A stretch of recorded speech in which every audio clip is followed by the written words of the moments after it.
आयुरा, निधी, आयु ठीक आहे ना? आधी देवेश आणि आता तू आयूला भेटायला का आणत नाहीत? तिला काही झालं नाही ना? आयुष एकदम काळजीने म्हणाला. इथून पुढे. हे ऐकून खरं तर निधी घाबरलीच. अवनीकडे बघितलं तिने लगेच. भाऊजी, असं काही नाही, तुम्ही आराम करा आधी. रात्री सांगतो बोललो ना तुम्हाला. तुम्ही तेवढं तरी धीर धरा. अवनीने आयुषला दटावलंच. त्याला जास्त काही विचार करू दिला नाही. निधीकडे बघून त्याला वाटलंच होतं खरंच आपल्या आईला काही झालं. पण वहिनी बोलल्यावर त्याने विचार तो बाजूला मनातून काढून टाकला. आयु चांगलीच असावी, तिला काही होऊ नये असंच मनातून वाटत होतं त्याला. ओके, मी आराम करतो, पण मी उठल्यावर मला आयुषशी बोलायचं आहे. आयुष अगदी लहान मुलासारखा आपल्या वहिनीला सांगत होता. बरं बाबा, आता तरी आराम करा. अवनी असं म्हणाली तसा आयुष झोपला. वहिनी, मी पटकन देवेशदाला बघून येते बाहेर. आयुषला झोपलेलं बघितल्यावर निधी अवनीला म्हणाली आणि बाहेर आली. निधी बाहेर आली पण तिला देवेश कुठेच दिसला नाही. हॅलो देवेश दादा, तू कुठे आहेस?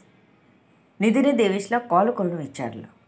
निधी, मी बाहेर आलो आहे. काय झालं? देवेशला निधीचा कॉल बघून टेन्शनच आलं होतं. त्या काळजीनेच तो विचारत होता. काही नाही, निधी म्हणाले. आयुष कसं आहे? देवेशने विचारलं.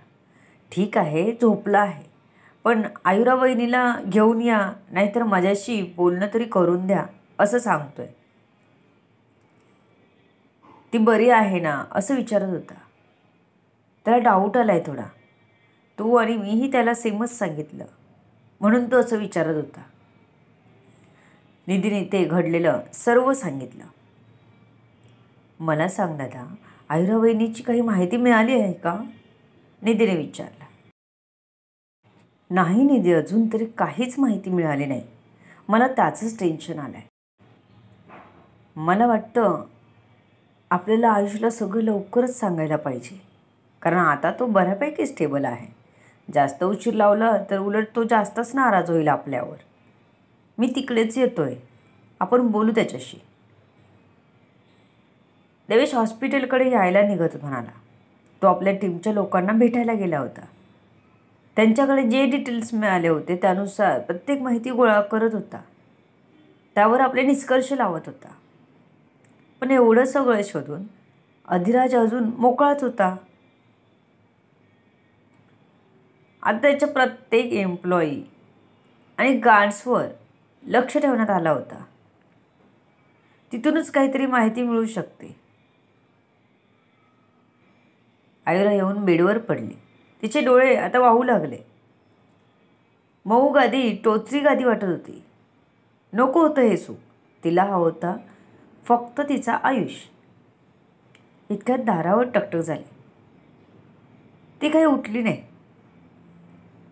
थोड्या वेळातच बाहेरून दरवाजा उघडण्याचा आवाज आला. तिने मान वर करून बघितलं. आयुरा, तू जे केलंस ते मला काहीच आवडलं नाही. तुझा माझ्यावर अजिबात विश्वास नाही का? हातात जेवणाचं ताट घेऊन अधिराज समोर उभा होता. आयुरा काहीच बोलली नाही. मला फक्त आयुषला भेटायचं आहे. मी नाही राहू शकत त्यांच्याशिवाय. आयुरा अगदी कळवळून बोलत होती, पण तिचं बोलणं ऐकून अधिराजला जास्तच राग येत होता. त्याने विषय बदलून म्हणाला. तू जेवून घे आधी. मी माझी माणसं शोधायला पाठवली आहेत. मगाशी गार्ड तेच बोलत होता. भरपूर ठिकाणी शोधलं, पण अजूनही काहीच आयुषचा पत्ता लागला नाही. ज्या ठिकाणी ॲक्सिडेंट झाला तिथून जवळ असणाऱ्या सर्व हॉस्पिटलमध्ये शोधलं आम्ही त्याला, पण अजून काहीच माहिती मिळाली नाही. अधिराजने आयुराला अगदी रंगून रंगून सांगितलं. पण त्याने तर आयुषला कसं मारता येईल, तो जिवंत कसा राहणार नाही याचा प्लॅन बनवला होता. तो मनातून आयुरावर हसत होता. मला जेवण नको आहे. अधिराज जेवण घेऊन आलेला बघून तिने सांगितलं. असं कसं जेवण नको? तुला जेवायलाच पाहिजे. मला तू माझा मित्र समज आणि मोकळ्या मनाने इथे राहा. अशी घाबरल्यासारखी राहू नकोस. तुला कॉल करायचा आहे ना, हा घे माझा फोन, आदिराज म्हणाला आणि आपला फोन अनलॉक करून तिच्या समोर धरला. आयुराच्या डोळ्यात आश्चर्य होतं. तिने लगेच मोबाईल त्याच्या हातून घेतला आणि सरळ नंबर डायल करायला घेतला. पण हे काय, पुन्हा टू टू आवाज काही तिची पाठ सोडत नव्हता. इथे नेटवर्क नाही आहे. तिने नाराजीनेच त्याचा फोन त्याला परत केला. तुला हवा असेल तर ठेव फोन, नेटवर्क आलं की कर फोन. इथे कधी कधी नेटवर्क जातं. 000018 पासवर्ड आहे, त्याने सांगितलं आणि फोन ठेवला. तीही काही बोलली नाही. नेटवर्क आल्यावर तिला कॉल करायचाच होता. मला खरंच जेवण नको आहे. मला माझ्या घरी गेलं पाहिजे. इथे नेटवर्क नाही आहे. माझ्या घरचे शोधतील, मला काळजीत असतील. ती आदिराजच्या हातातलं जेवण बघत म्हणाली, मी निरोप पाठवतो, तू तू इथे आहेस ते. आदिराज म्हणाला, नको, मला घरी गेलंच पाहिजे. मला इथे कम्फर्टेबल नाही वाटत. मी घरी जाते. मला माझ्या घरी जाऊ द्या. ती इथे वैतागली होती. तिला काहीही करून घरी जायचं होतं. आयुषला भेटायचं होतं. त्याच्याशी बोलायचं होतं.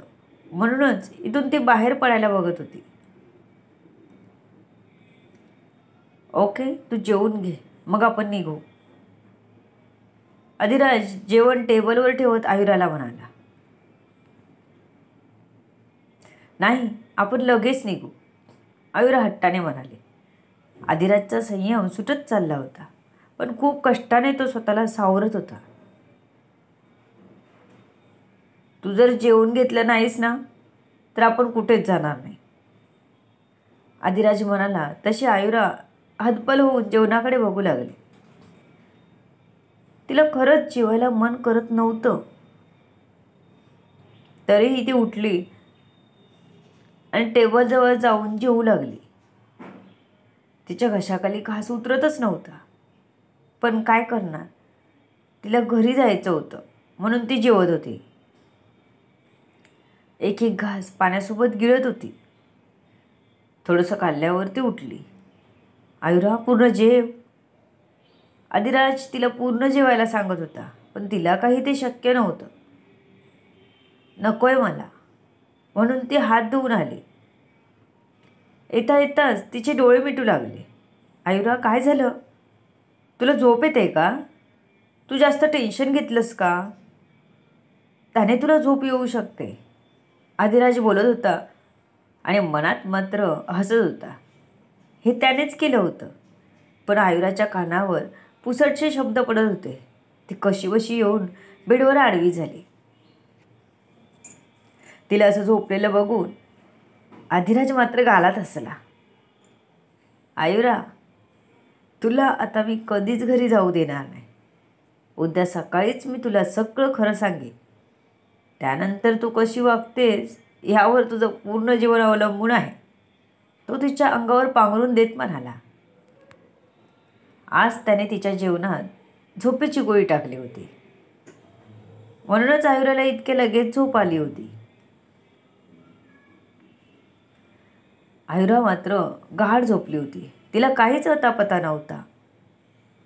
आदिराज खाली आला आणि बाहेरच्या लॉनमध्ये फेऱ्या मारत होता आणि मनात विचार करत होता, आयुरा काय करेल जेव्हा तिला हे समजेल की मी तिला किडनॅप केलंय?